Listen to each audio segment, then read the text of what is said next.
ở bên thành phố Oulu. Đây cũng không phải là trung tâm thành phố mà ở đây gần như là cách thành phố, trung tâm thành phố 4 cây hay 3 cây gì không rõ lắm.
tuli kiuska. Mä en tiedä mitä jätskiä voisi ostaa. Varmaan jotain mansikka jätskiä. Apa teh mana rengwa yasi lah. Yasi olu deh. Lo pelat deh. Gede deh. Nah. Gitu gon mana? Nah. Nah, ya napa teh?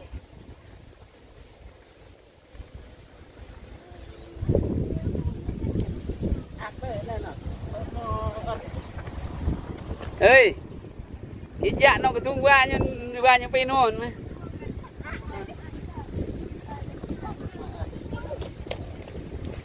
Ui.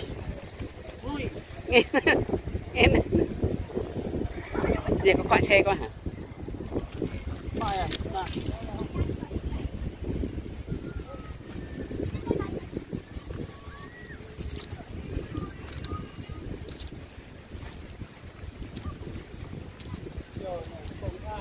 Ơi con có ơi, con này.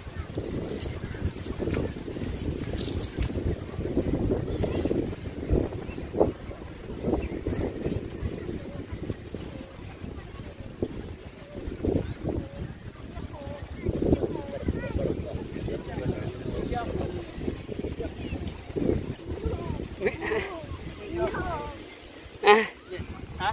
Dạ này nè. Để lô ở nhà nè. Để lô ấy nè.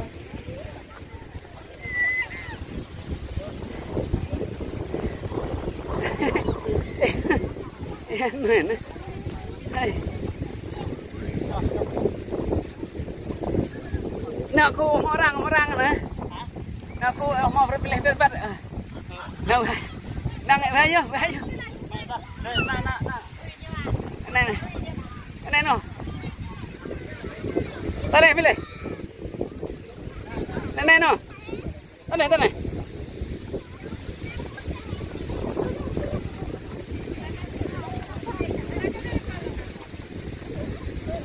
Đây bao nhiêu? Cả sao?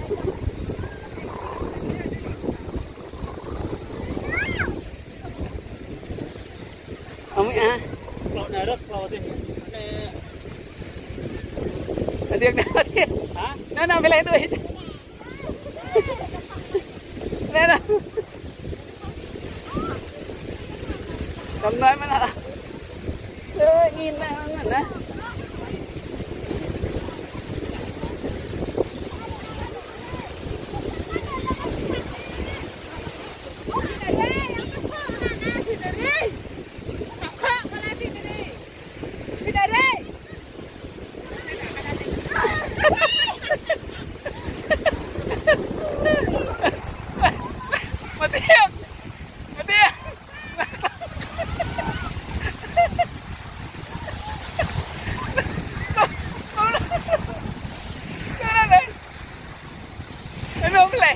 Tao sẽ áo về. Với anh nhấc lông lên nè, lông nó phải leo này.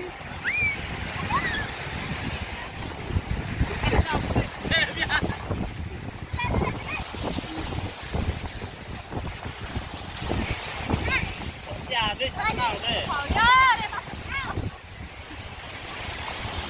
Ông ơi, ngã này nó eri thâu với mình ha. Eri thâu với nó mình. Dạ bị lẻ mình. Bên đây tao xôm nè.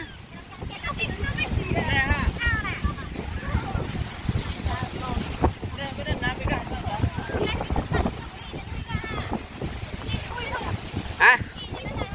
Đây là tao mẹ thôi nè, chum như chum biang như nè.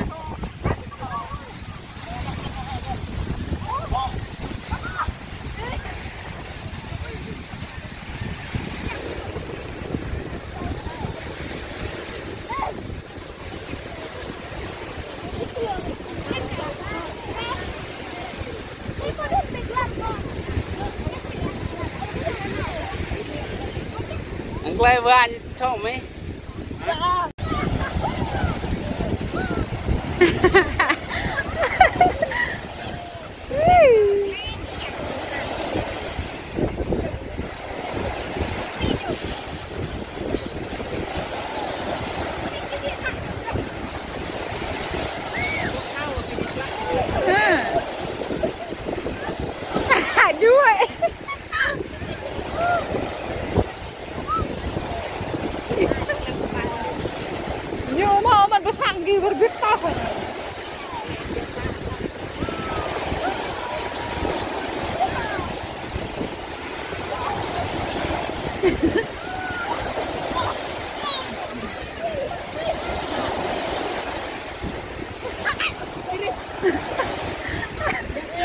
Ngoài ao ta. Ngoài ao ta.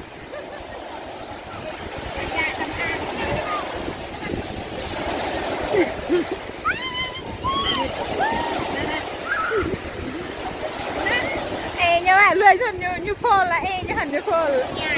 Ngoài ao ta. Ngoài ao.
Wah, ini pokar sang ya.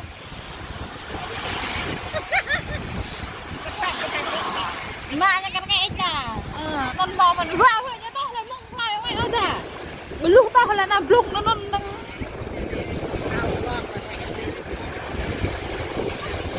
Non được lâu à ghét co. Tất lại sộp bia này giờ cái chốt này. Để đây ya sư cái ba sộp. Nhưng bộ thằng này lại dạ này lại